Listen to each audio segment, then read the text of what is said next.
Hi, Reina. It's Enzo. And Reina. And this is the Date Night Horror Show.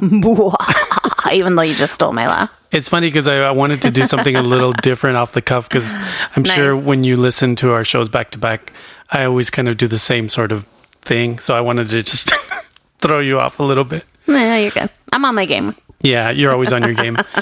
Speaking of being on your game, last episode was episode 26. Wow. Which means there have been 2 13 and 13 episodes, which means this episode is the beginning of season 3. Ooh, season 3. Did you ever think it? Yeah, I knew we'd get back to it. Nice. And I'm really proud of us because we have been making sure to put out episodes frequently every 2 weeks.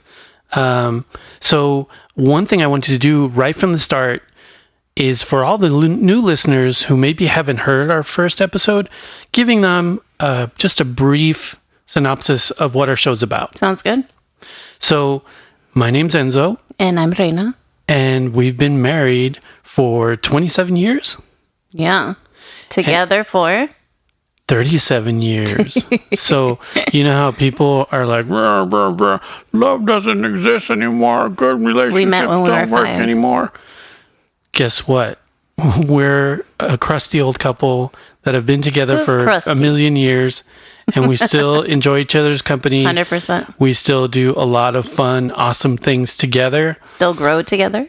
And we got together when we were teenagers. Yeah. During the height of 80s video horror. That's right. And our original date nights, we would rent horror movies, like, you know, on those crusty old tapes. Yeah. And through that, I showed my love to Reina, my love for horror, amongst other things. Hey. Sorry. Getting frisky. Maybe I'll cut that out. Or maybe not. And so through that, she became a fan of horror. I was always a fan of horror since I was a little kid. And since then...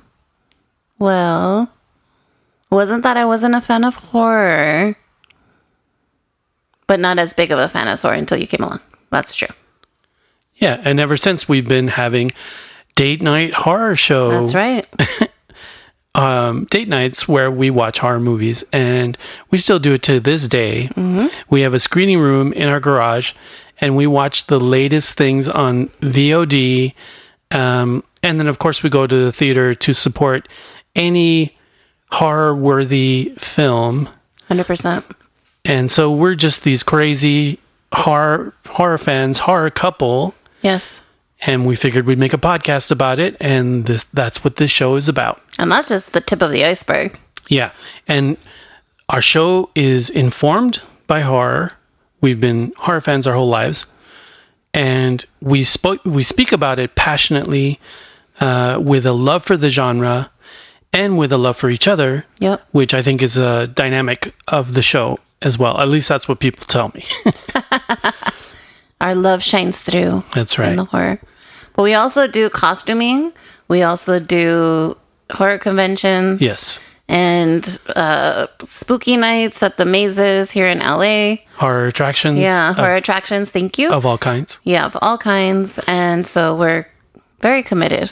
Yeah, and we review them in an informed way from a horror fan's perspective.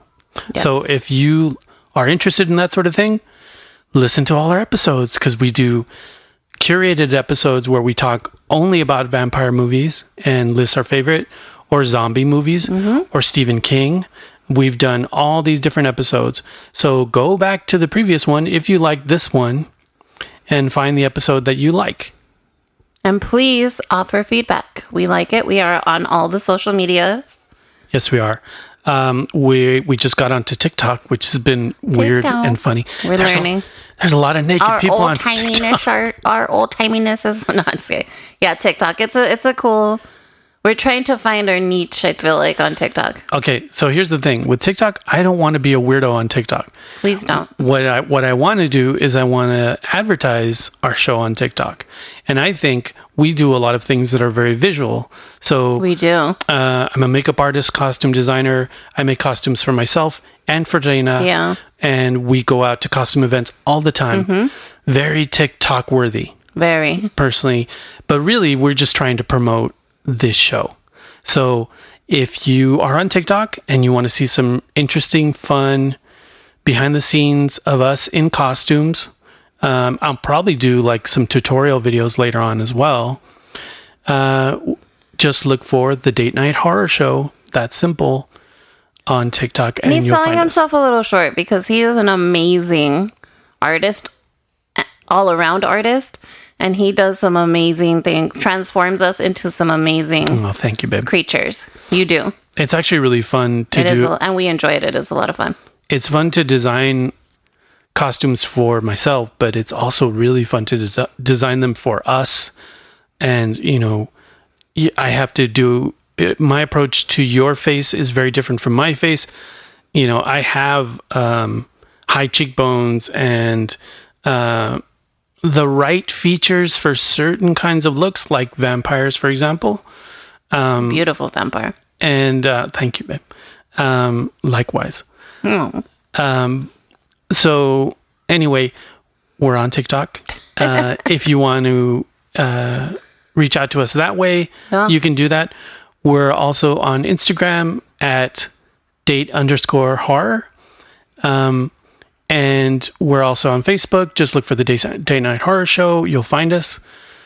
But honestly, the best way to contact us is through our direct email, which is thedatenighthorrorshow@gmail.com. That's the best way to send a letter, you know, something longer than a comment. And we love to hear from our audience. Yeah. And we want to include our audience in the show as much as possible, especially going into the Halloween season. Definitely. Cool. So I think we've given any new listener sort of a taste of what the show is.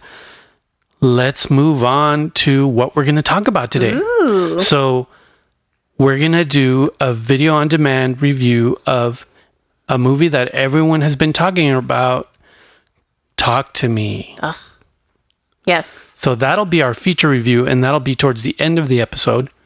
But at the beginning, I want us to curate our Sinister 6 favorite horror movies that involve some sort of cursed object. Yep. It's going to be 3 from you and 3 from me. Okay? But before that, I think we should talk about what we did last weekend. Yes, most definitely. On our last episode, we talked about going to this speakeasy.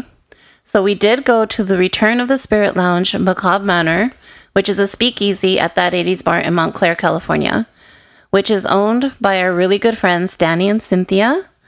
And we had some amazing bartenders, Frankie and Stephanie, amazing duo. Huge shout out to them. Yes, they had some really fun drinks to offer, both alcoholic and non-alcoholic. Yeah. And I had something called the gazpacho, which was such an amazing drink. It was like vodka with cucumber and a little bit of tomato water. Delicious and refreshing. It was so good. And you had some of the mocktails, no? Yeah. So I'm not drinking right now. So I wanted to try something that didn't have alcohol in it. And I had a drink called the Pugsley, which I thought was really So cool. It had gummy worms. It tasted like banana, which is not a common thing. Sort of like a milkshake type. It was like a banana split if it were a drink. And it was very, very good. So the drink side was great. Yeah, and they had some fun characters that kind of mill around and do some cute things while you're waiting for the show to start. Yeah, there was a cosplaying performer there who was dressed as Frankenstein, full face prosthetic. Really cool. Yeah, it was very, very cool. And he was working the crowd. And then there was another guy who was sort of like a zombified. Sailor?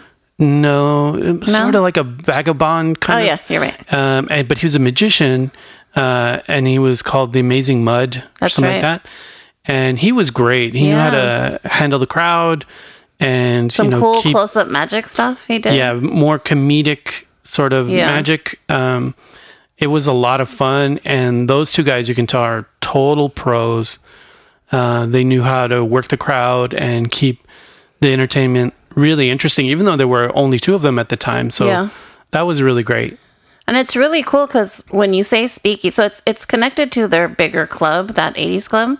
Which is an awesome club. Which is an amazing club with amazing DJs and tribute bands that play there. Yeah. So when you go and you check in, you're escorted through the club through kind of like this secret entrance. Yeah. And so it really gives that spooky speakeasy vibe. Yeah. When you go in, it's even kind of creepy at one point. You're kind of like, what the heck? If Danny, who's the owner that I mentioned, he escorted us in there. So if he wasn't our friend, that meant a lot too. It did mean a lot. Yeah. And if he wasn't our friend, I'd be like, where are you taking me? Because it gets a little like, what the heck? Yeah, you kind of go through an area that looks like the freezer. So it's like you're gonna put this in the freezer, and there's like this forever. There's hidden gothic alleyway, sort of hallway with all these torch lights, and really cool. And then you come into a parlor sort of scenario, and there's all these macabre decor, and there's monitors on the ceiling to make it look like the room has glass and you're looking out into the sky. Really interesting and really awesome. Well done. And then there's a fireplace. And it's really cozy, kind of the seating's study really nice. Sort of area. It was awesome. It was a lot of fun.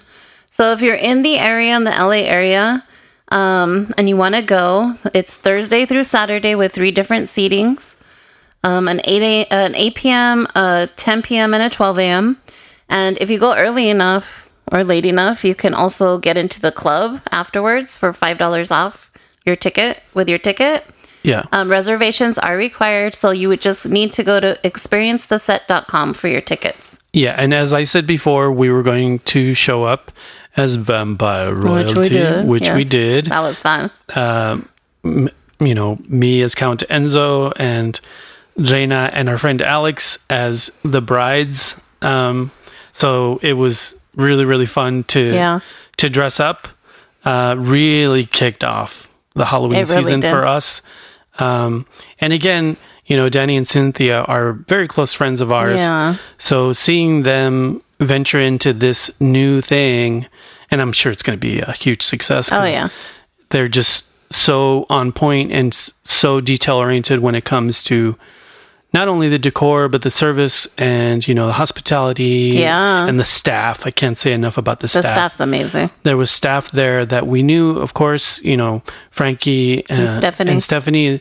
But then there were also new staff that we had never really seen before, and they were amazing as well. So I think that's the Midas touch that they have. They really know the right people to get. They bring that to all their clubs. Yeah. And then they're such warm people. Yeah. And I'm nothing but success to them. 100%. And I think if you want a taste of Halloween early on, and you want to go somewhere fun and that feels exclusive, but on the horror side, which is reasonably priced. Don't think it's super expensive, because it isn't. Yeah, it was great. Yeah, very, very cool. Yeah, I would highly recommend it. And we're planning on going back at the beginning of next month. Yeah. So I wonder what we're going to dress as. I know, we have to think of something. Because I think we should dress. Totally. Again, I never want to be a tourist. Yeah, for sure. I want to contribute to horror. For sure. So cool. So, should we move on to our curated section? Let's do it. The Sinister Six. Cool. Here we go.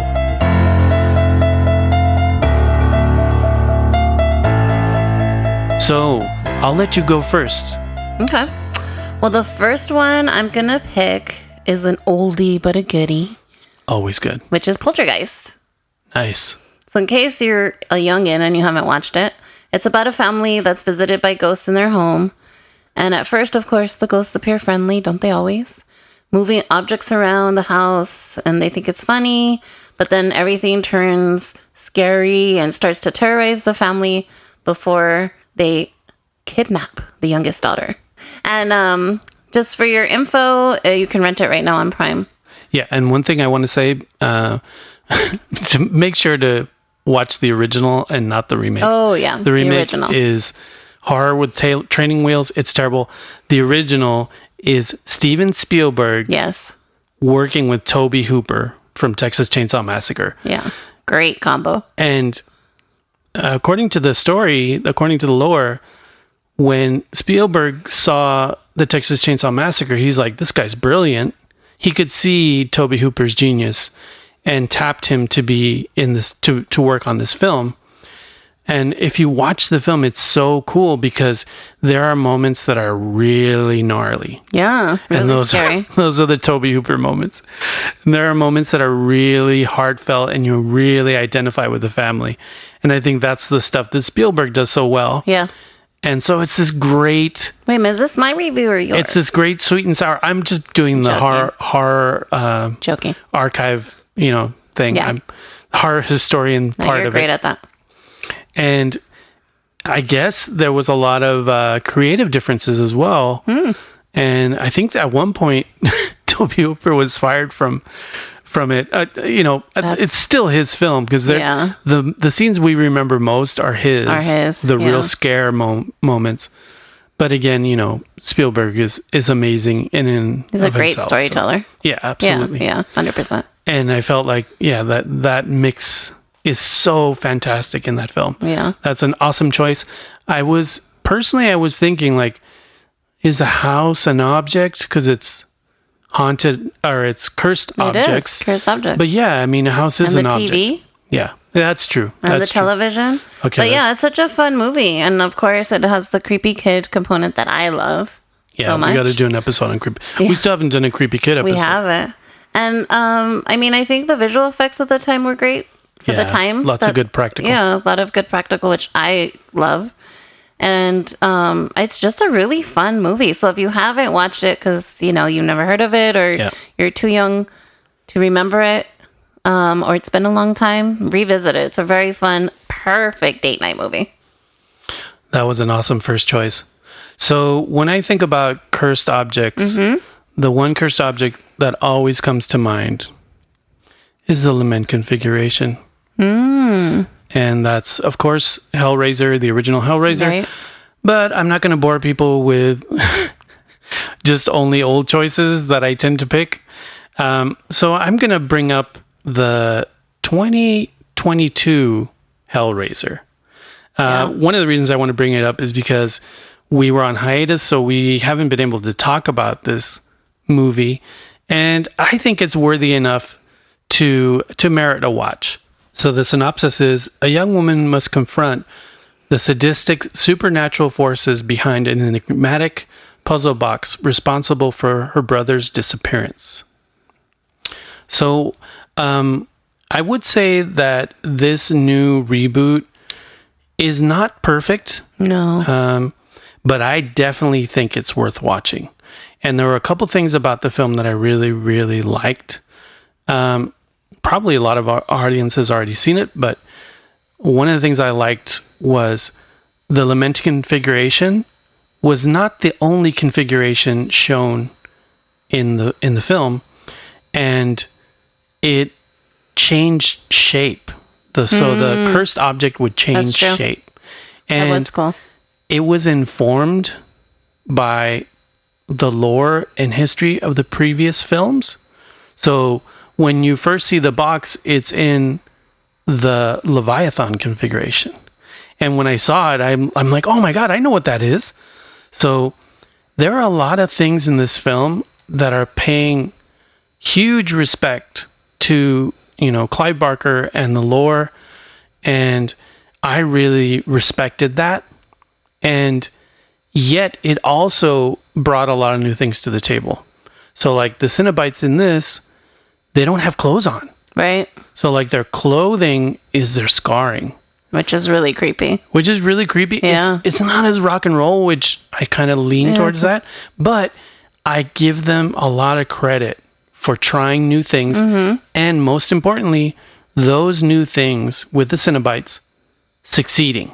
Right. They're still very disturbing. Very visual, very disturbing, very beautiful, very, like all the things that Clive Barker wanted in those characters. Right. In fact, I would say the lore is more towards the book. So like, for example, I know Pinhead's meant to be kind of a genderless character. And I feel like this version, played by Jamie Clayton, who is actually a transgender actor. I love her. Yeah, it was awesome. So, and her performance, you could tell, really good, committed, cared about the performance, succeeded, was creepy, was sadistic, but in an elegant way. Really understood the content. So the Cenobite part of it, I thought was good. The people around the Cenobites, the story around the Cenobites is not nearly as satisfying as the previous, especially first two films. Yeah. But there are really interesting ideas in this film. And I do hope that they make at least 2 more films up from this. 2 more? Yeah. Okay. But I do think they need to regroup and kind of think about what they did that succeeded, what they did that didn't succeed. So I'm tipping my hat to them, and I'm picking this movie, Hellraiser 2022. It's on Hulu. It's a Hulu original. I think it could have gotten a theatrical release, but it was awesome to watch it, the premiere of it in this garage that we're in right now on our screen. So, check that one out. Yeah, I mean, I thought it was okay. I mean, all the reasons you pointed out were amazing, but yeah, hopefully if there are others, they'll improve from there. Yeah. My next choice is Annabelle. Oh, yeah. Which is part of the Conjuring series. A good part of it, too. Yes. And it's about a husband that gives his wife the perfect gift while she's expecting, which is this beautiful, rare vintage doll in a pure white wedding dress. But the doll gets evil. Evil. Very evil. Yes. And so this is available Hulu and Max, and you can rent it on Prime if you're interested in seeing it if you haven't, or you want to revisit it. Yeah, it's a good revisit. It is a good revisit. Dolls are creepy. Let's just be honest. Yeah. Dolls are super creepy. It has all of that creepiness about being in like on a shelf with a bunch of other dolls, but she's so creepy looking that she totally stands out. Yeah. It has really cringy moments. It has some creepy kid moments. Yeah. In there too, which I love. And it's got the Warrens. And it has the two Warrens. Warren characters, which I really enjoy. And it's a part of that series. If you're a fan of the series, you'll love. I think Annabelle's one of the better ones. Yeah, I think the Conjuring universe has gotten very fluffy. Yeah. So it's a lot lighter. It's trying to be sort of PG-13 now. It's trying to appeal to a broader audience, but I think the first few films I thought had enough teeth to get someone like me to notice. Yeah. And I liked Annabelle. I thought it was effective in a lot of spots. I love it because, like I said, I think every little girl that ever had one of those dolls was creeped out by it. Yeah.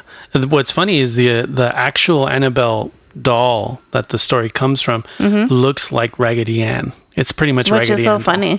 Yeah, which is funny. Yeah. Because Annabelle doesn't look anything like that. No, she looks gnarlier. Yeah, much gnarlier. Yeah. Super creepy.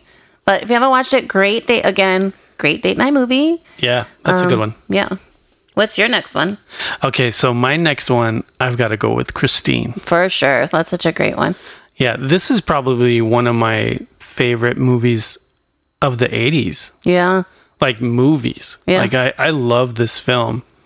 I also love the Stephen King story that it comes from. There's a lot of things in the novel that anyone can identify with. There's a huge bullying component, which is in the film John Carpenter on one side. You've got Stephen King's amazing content on the other side. I love this movie. Yeah, Christine's great. Yeah. So the synopsis is unpopular nerd Arnie Cunningham, played by Keith Gordon, buys a 1958 Plymouth Fury, which he names Christine. Arnie develops an unhealthy obsession with the car to the alarm of his jock friend Dennis. So great. So good. Yeah. Such a great movie. Yeah, this movie's amazing. Like, even, and it completely holds up for me. Oh, yeah. Absolutely. Yeah. And it shows John Carpenter at his full powers, coming off his previous successes. And I think he really, really nails this movie.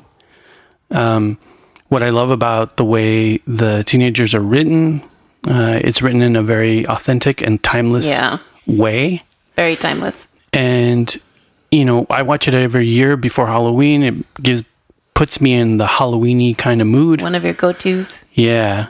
And I feel like, wow, this is really timeless. Like, it's still great.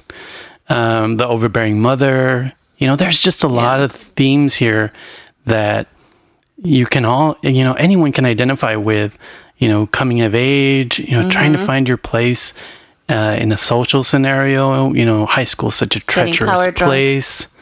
Yeah. And then finally, finding your own style. But, because it's Christine and her curse and how she's infecting Arnie, it's all kind of going in a bad place. Yeah. I love this movie. Yeah, it's so good. It's such a good movie. And I think you're right, it does hold up. And I feel like at the time, it was kind of ahead of its time. Yeah. I remember watching behind the scenes footage, and I think they made like 15 different Christines. Wow. The on fire Christine, and they use that model, and then they did those great effects where Christine fixes herself.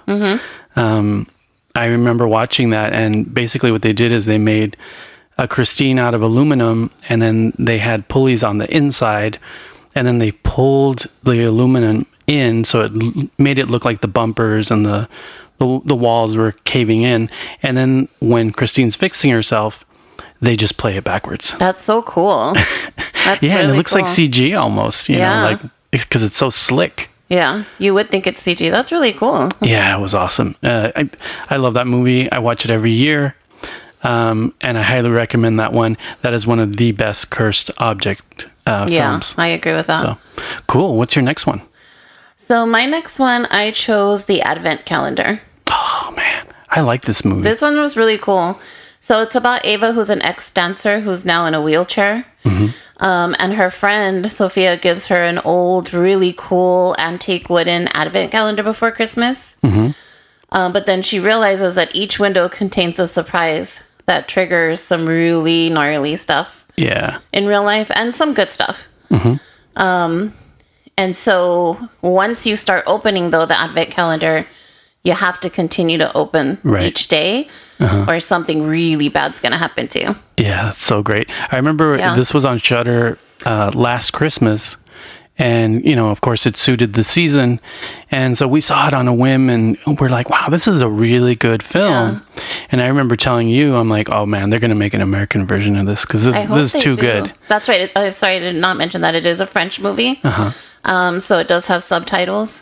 But man, the French can do you can't horror. go wrong. French can do horror. Yeah. So it's worth it if you're not into, reading your movies, but it's worth it. Yeah, they're so good at the kind of the cynicism of horror. And then of course they don't pull a punch. They don't pull any punches. Yeah. And every little thing, whether it's a good day on the Advent calendar or bad, like the objects are really interesting and cool. Yeah. The bad things are really bad. Really bad. And that brings up a really great point is I think some of the best cursed object horror, there should be kind of a fascination with the cursed object. And, perfect example is the Hellraiser films. But I felt like Advent Calendar, every time she opens, you don't know what's going to be in there. It could be happen. something as simple as a piece of candy or some other thing, Something other crazy thing. So it's like, I love that. I looked forward to her next day. 100%. And what would that bring? And then it had this monkey's paw sort of, careful what you wish for sort of thing. Yeah, I thought it was great. Yeah, it was really good. Really well paced. Yeah, it was just all around fun movie. We did watch it around Christmas because we're always looking for horror. But I think the movie right now, I'm not sure if it's still on Shudder. I think it is. I think I saw it. Oh, okay, recently. Cool. Like I saw it on there. Oh, okay. But it is on AMC Plus if you have it, or you can rent it on Prime. Nice. Yeah, and I would say one more thing. I think a movie like Advent Calendar is exactly why you should pay for Shudder. Why you should get Shudder. 100%. Shudder's so good. Yeah, those international films that you would never normally see, that Shudder, they're all horror hounds as well. So they curate the best stuff internationally, and I love that film. I thought it was great. Yeah, Shudder, definitely. We have found some really good hidden gems on Shudder. Yeah, and a lot of them are foreign too. So, yeah. Yeah. Cool. So what's your last one? So my last one, since you had, Cursed House film, I wanted to do one as well.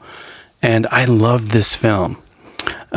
It's called His House. Oh, yeah. And it's a Netflix original. And it's probably one of my favorite horror films to come out of Netflix. Here's a synopsis. A refugee couple makes a harrowing escape from war-torn South Sudan, but then they struggle to adjust to their new life in an English town that has an evil lurking beneath the surface. This movie, boy, does it. Okay. This movie's amazing. So we've all seen the tried and true trope of young couple moving into a new house, and the house is haunted, right? Right. So this one uses that trope, but then everything about it is refreshing and interesting. The fact that they're refugees, very interesting. Yeah. Stranger in a strange land kind of thing. Right. And then when you start to see the hauntings that are happening in this house that they're staying in. Yeah. Every single depiction of haunting is completely original, and I've never quite seen done before. Yeah, that's true. There is one element that's kind of classic, but I won't reveal that. But everything else is visually unique. Yeah. The film is very well acted. Yeah, the actors are really good. The sub-themes are extremely strong. Mm-hmm. And if you stick all the way through, there is a power punch, emotional payoff that is super intense. Yeah. And so it sort of justifies the haunt. It justifies the curse. Yeah. And I think it's one of the best haunted house films I've seen in the last 5 years. It is amazing. His House, Netflix original, fantastic film. Yeah, it is good. And it's hard to do a good haunted house film. Yeah. Yeah, and I remember watching it early on and going, oh, okay, the haunting's going to start. Yeah. Then I'm going to see that. Oh, and then I was like, I've never seen this before. Yeah. And then think about it. I'm this crusty horror guy, right? So I've seen the haunt. I've seen ghosts. I've seen, I've seen the typical stuff. And there's so much in here that is not typical. It's so that's what's cool about it. Visually interesting. And then there's moments of pure beauty. So there's great filmmaking here, period. Yeah. I highly recommend this film. His House, my final choice. Awesome. Cool. So I think now that we're done curating our Sinister 6 favorite horror films with a cursed object, we need to move on to the feature review that happens to have a cursed object. That's right. Cool. You ready? I'm ready. Okay, here we go.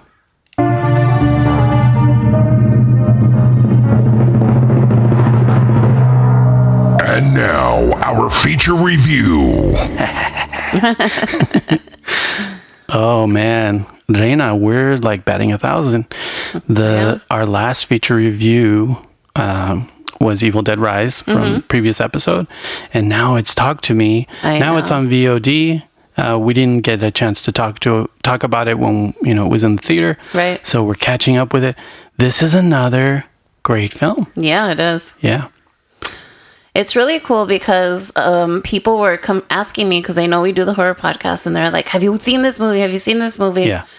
And as you all know, or if you don't know, I hate watching any trailers because I hate any type of, even the smallest of spoilers. So I didn't even know what this movie was. So I came home and I told Enzo, what's this movie? Talk to me. And he was like, oh yeah, I've seen it.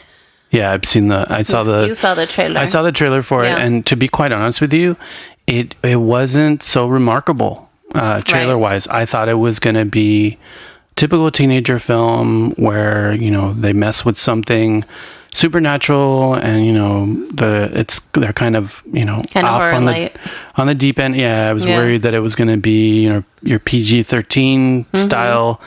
Let's get the tweens out to watch the movie. Right.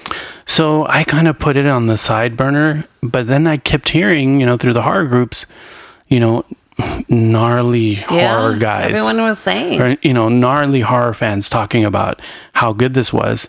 And I'm like, okay, then we need to watch this, right? So then when it came out on VOD, you could rent it or buy it. And I'm like, no, too many people are saying this is good. I'm just going to buy it. And so we watched it, and what did you think? I'm so glad you did, because it's so good. So let me just give you the synopsis if you don't know. But I'm really happy that you bought this movie. Yeah. So it's when a group of friends discover how to conjure spirits using an embalmed hand. They become hooked on the new thrill until one of them goes too far and unleashes terrifying supernatural forces. Oh, and so if you good. know me, Supernatural's not one of my skeezes, but I loved this movie. Yep, it's great. It was so good. It definitely had its payoffs for sure. I would say one thing, it is probably the best version of a teenager type film I've seen in a very long time. Yeah, we talk about this a lot. The teens, how teens are represented in movies. Yeah. Sometimes the teens are very one-dimensional. They don't take enough time for you to care about them. Overly obnoxious. Yeah, and this film, captures their youth, but then also they're kind of a fun little peer group, even as, before they go into their risky behavior. So I feel like the movie takes enough time, similar to something like It Follows. I think It Follows had quiet moments between, characters. Yeah. Where you grew to like them. This movie does the same sort of thing.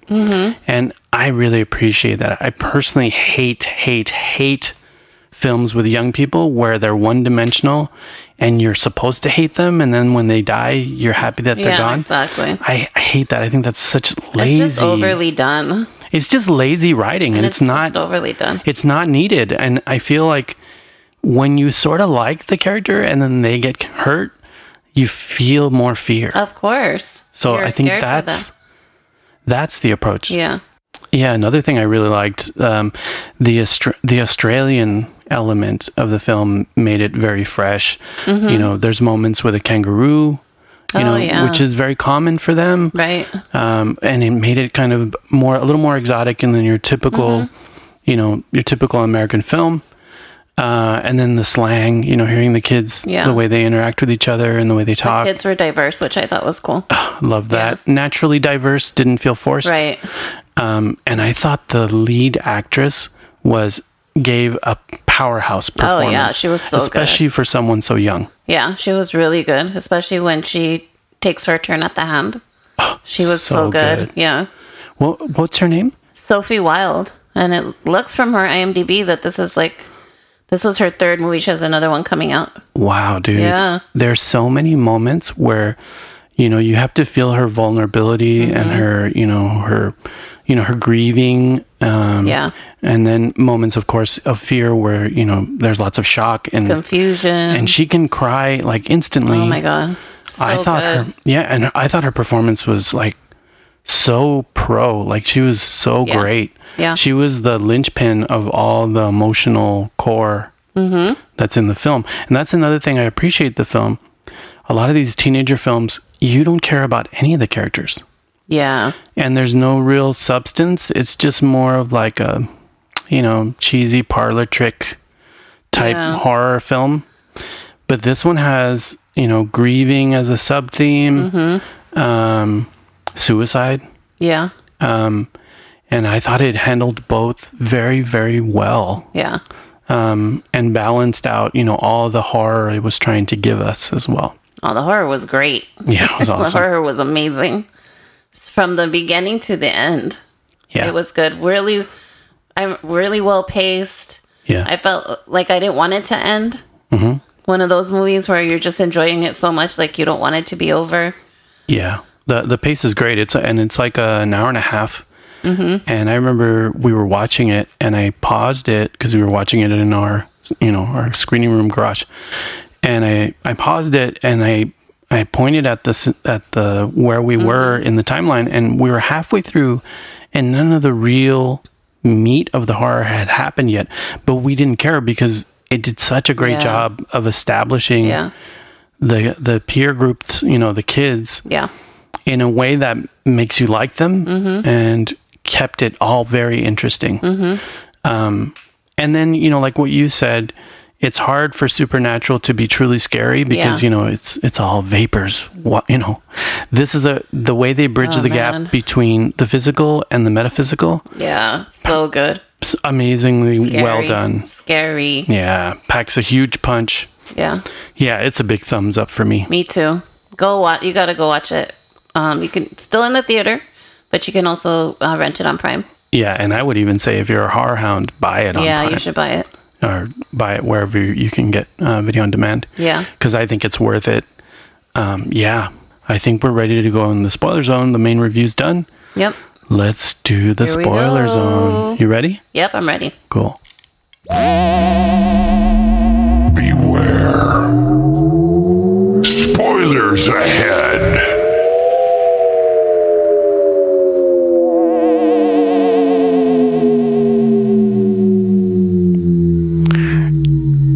Can I just touch you? I don't remember what the spirits say. I just want to feel you. Yeah. Oh my God. I have so much to say about this film. Again, listeners, you're in the spoiler zone. Yeah. That means you've seen the film, and we're going to go further in depth. Or you like spoilers. Yeah, that's weird. Some do. That's so creepy. So the first thing I would say that I love about this film, Jaina, is that it has all the flavors of horror. Oh, yeah. It definitely does. Like the key flavors. So, beginning of the film, sense of dread. Yeah. The hand is creepy and ominous. Yeah. The videos that you see, the TikTok videos that you see, and the kids are, watching on their phones, they're kind of creepy. They're very creepy. Even though, you're not sure if they're real or fake or whatever, but they're creepy. Yeah. Mia wants to use it, and you're like, you've already started to like her. Yeah. So before, she does anything, you're like, oh, God. Well, and she's kind of peer pressured into it, too, a little bit. Yeah. I think you're right, and that element is there. But I also think she's going through, because her mom's, died. Her mom has died in the last couple years. She's in a kind of a grieving, maybe possibly a little reckless period. Yeah. But that, the key danger is that hand, right? So you have sense of dread, right? And then you have the supernatural, done in a way that's very gruesome. It's real. The images on the other side are so creepy. Very, very gruesome. And I like that they show them, because sometimes they don't show things, or they show like ghostly images. Right. These were like they were sitting right there. Yeah, very physical. Right in front of you. Very physical, with all the deformity of how they died. Like the scene where you see the bloated drowning victim. That's like that's what they look like. Yeah, that's like the grossest to me. That grossed me out so scary. So then you have that. You have twisted moments. You know, the scene where the old woman starts sucking the toe of the ex-boyfriend. That was so disturbing. That scene, it can go toe-to-toe with Mrs. Massey from The Shining. Yeah. I thought it was really disturbing. Very disturbing. And scary and creepy and twisted, right? Yeah. So then you've got that. Physical danger. When the little brother starts my God. getting his ass kicked, that was gruesome. Yeah, that is so scary. Yeah. And it doesn't let up. Good way. It doesn't let up. It doesn't let up. Like once they want him, they want him. Yeah. And the ghost that's controlling him is trying to kill him. Mm-hmm. And even that imagery was good, because sometimes too, when they depict like the other side, like when they show her realize when she goes back in and they show him like being held by the demons and tortured. Sometimes that can look really cheesy, and I thought this one was really well done. Yeah, physical. Yeah, a little scary. Perverse. Yeah, I thought it was great. And then we watched the film again with some friends. Had some friends over, and now that we know what we're looking at, it's incredibly consistent. Yeah, the way the spirits behave and what they want is very consistent. They're in a place where they have no physical contact with anything, so they want to feel sensation. Right. And it's, I almost, watching it a second time, I almost feel they're not even that evil. They're just desperate. Yeah, there is a desperate quality to them. And the evilness just comes with their desperation. Yeah, they're in like a desperate purgatory. So like right. The scene where the boyfriend is possessed by one of the spirits and he happens to make out with the dog. It's not him making out with the dog. It's a spirit using his body to feel any sort of sensation. Yeah. And so of course he's going to make out with a dog because he hasn't felt a tongue, in I don't know how long, right? So there's a consistency there to their lore that's really appreciated and really, really works. Yeah. Yeah. And then I all of the ghosts or demons, well, I guess they're not demons, they're ghosts, look like they've all had some tragic ending. Yeah, exactly. So it'd be interesting, because I think they're going to do a prequel, right? Yeah, they're working on the prequel. It'd be good to know like who attracts the hand. Yeah, it was I think a much bigger success than they expected. So they're already working on the prequel, which will supposedly delve into the two brothers that are seen in the film in the beginning. So yeah, it kind of would kind of go there. And then so I went through the the different things of horror, right? Yeah. Sense of dread, physical danger, twisted moments, fear of damnation. Oh yeah. Right? Yeah. So, if you die by their hand in a tragic way, they have you forever, that sort of thing. Yeah. Or we're still not, that's unclear throughout the film, should you die to escape them, or that sort of thing. I think at the end it resolves itself. Yeah, it totally does, because and then there's broken narrative, which I really love. Like, what the fuck is going on?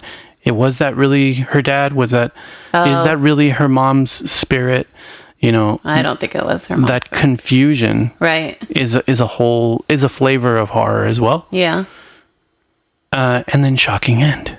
Yeah. Right? Yeah. Because I think the end wraps itself up extremely well. Yeah, I had people that came to me too also said they wanted to talk to me about it, which I haven't had a chance yet since we saw it this weekend. Because they were like, we want to talk to you about the end because I'm not sure I understood it. Yeah, I've heard this discussion as well in the horror groups, and I understand what it is. What is it? So basically it's this. Was the spirit of the mother really the spirit of the mother? Oh, yes. Yeah, I don't think it was. Was she protecting her? Yeah. And after seeing it again, I unequivocally know the answer. Okay? Yeah. Now, when you see the mother in certain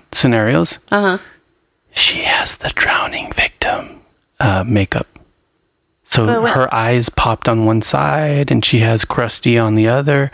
I think she may have been the drowning victim, which is the first one of the first spirits that come out. Mia connects with. Right. So I think the drowning victim, learns Mia's story. Right.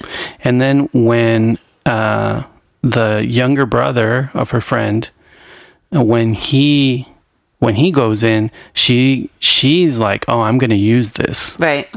So then when Mia decides to use the hand more times, she's like, I'm going to appear as her mother. Mm-hmm. And I'm going to use that to either get her killed so she can come with us, or get what's his name? Riley killed. So I think they're working together. I think all of the spirits there. Mm-hmm. I think there's a collective, and they're like, we're bored. We need another personality here. Well, when she sees them holding the kid, they're clearly working together. Yeah. Yeah. Yeah, exactly. So I think I guess that is kind of evil, but I think it's from a desperate place. I don't think it's like a, satanic kind of thing. No, I don't think it was satanic either. I agree with you. I think it's more, they had some type of tragic ending to their life. Yeah. And they're just desperate to have that human contact again. Yeah, that's on the living side.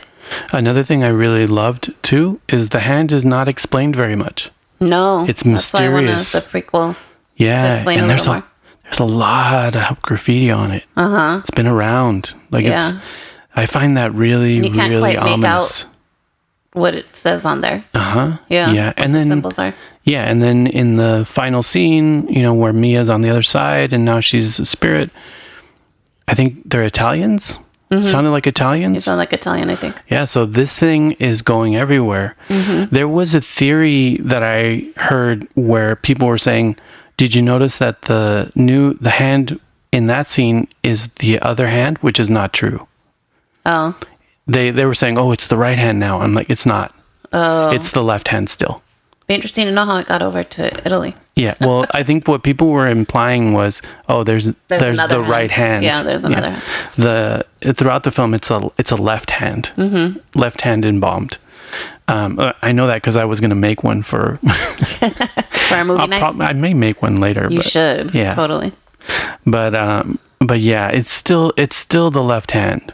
So, but I'm really looking forward. I could see there being at least 2 more films.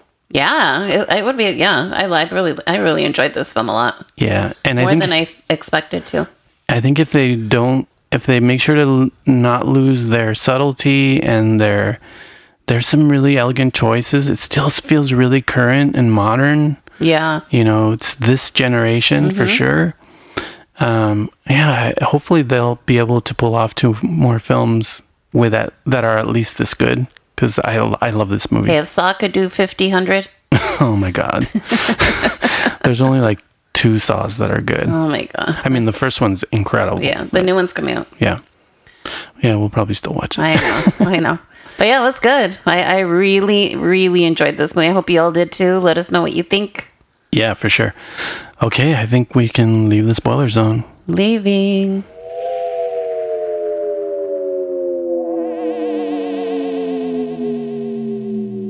Okay, cool. So is there anything else you want to say before we wrap up the episode?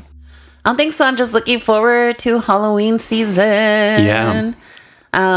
We are going to Horror Nights on this coming week. So I'm excited Halloween about Horror Nights at Universal? Yeah.